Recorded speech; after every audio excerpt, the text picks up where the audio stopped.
How to Win Friends and Influence People by Dale Carnegie. Saya akan ceritakan apa yang ditulis oleh Dale Carnegie. Dalam sesi sharing saya akan ada 4 watak, 2 watak utama dan 2 watak sampingan. Watak utama dia adalah penulis buku sendiri iaitu Dale Carnegie dan seorang lagi iaitu sahabat beliau Frank Gammon. 2 orang watak sampingan adalah Sir Ross Smith dan juga a storyteller. Kisahnya bermula macam ni. Pada satu malam, Dale Carnegie ni dia merupakan seorang manager kepada Sir Ross Smith. Sir Ross Smith ni siapa? Sir Ross ni dia seorang pengembara.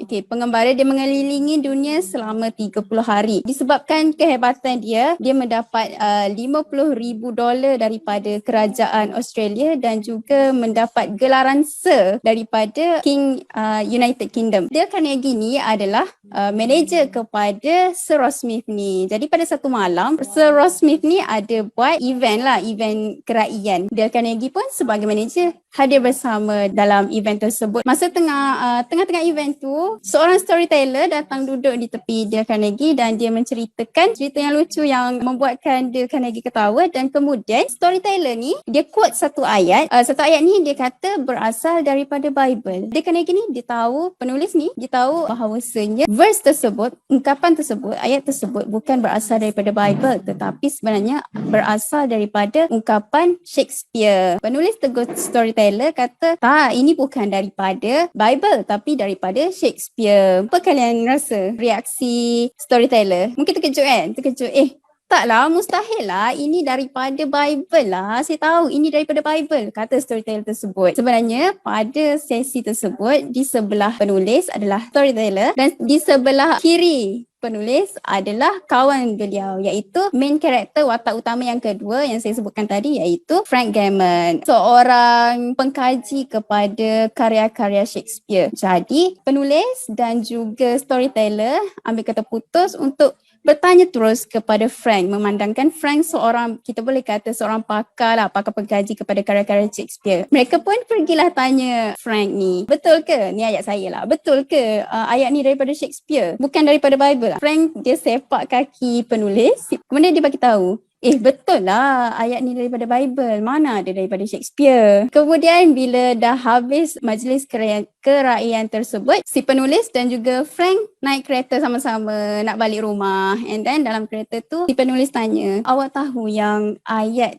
yang di-quote tu daripada Shakespeare, bukan daripada Bible? Ya betul, saya tahu. Frank lah cakap ni. Ya betul, betul lah tu. Ayat tu daripada buku sekian, chapter sekian, muka surat sekian-sekian. Penulis ni, Dale Carnegie, dia macam pelik. Jadi kenapa awak bagi tahu yang ayat tadi berasal daripada Bible? Frank bagi tahu, kita hanyalah tetamu dalam majlis tersebut. Maksudnya dalam majlis kerajaan tu, Dale Carnegie, si penulis, storyteller dan juga Frank tu dan ramai-ramai lagi hanyalah tetamu, bukanlah watak utama dalam majlis tersebut. Kenapa nak buktikan yang storyteller tu salah? Tak ada kepentingan pun untuk mengatakan yang beliau betul ataupun salah. Jadi kenapa nak katakan lelaki storyteller tu salah? Frank tanya, kekuatan tersebut akan buatkan dia suka awak ke? Orang yang rasa offended, adakah dia akan suka kita balik? Macam itulah soalan Frank kepada si penulis. Beliau tanya lagi, kenapa tak biarkan saja dia air muka dia, selamatkan air muka dia? Kiranya tak bagilah storyteller tu rasa malu. Frank tu cakap, dia tak minta pun pendapat dan dia tak nak pun pendapat daripada penulis iaitu Dale Carnegie tu. Kenapa nak argue dengan si storyteller tu?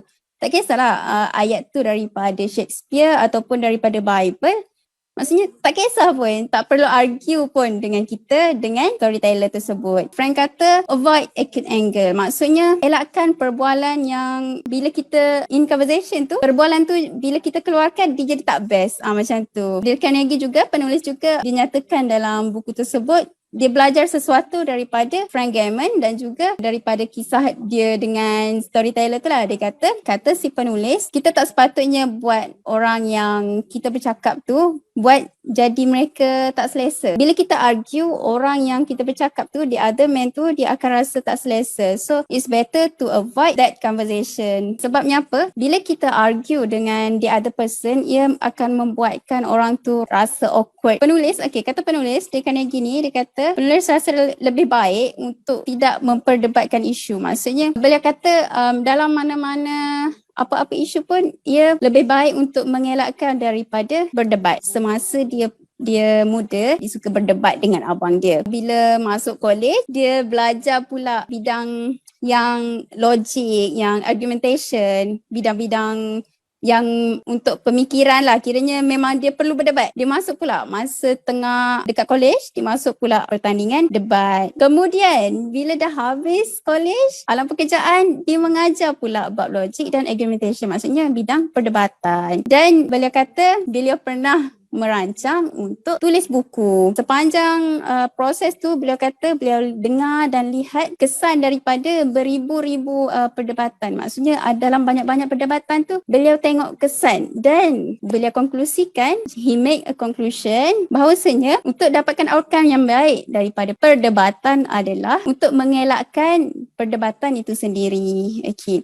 Kata penulis, bagaimana kita nak elakkan ular? Macam itulah kita elakkan perdebatan. Dia penulis kata lagi, dapatan beliau, 9 daripada 10 orang yang berdebat berakhir dengan mereka rasa idea mereka betul. Maksudnya tak ada outcome yang best pun daripada perdebatan tersebut. Tak ada yang mengubah minda mereka pun. Mereka kekal dengan idealisme mereka. Penulis ada kongsikan macam mana kita nak keluar daripada argument. Maksudnya kita dah in conversation dengan dia kan, and then mungkin dia mulakan argument. And then macam mana kita nak keluar daripada tak terus berdebat dengan the other man. Dengar dahulu apa yang the other man nak sampaikan. Maksudnya bila ada yang datang cerita dekat kita idea diorang, idealisme diorang ataupun pendapat mereka tentang sesuatu isu, sesuatu perkara, kita dengar dahulu sampai habis. Beri mereka peluang untuk bercakap. Habiskan dulu bercakap. Jangan halang, jangan pertahankan idea kita.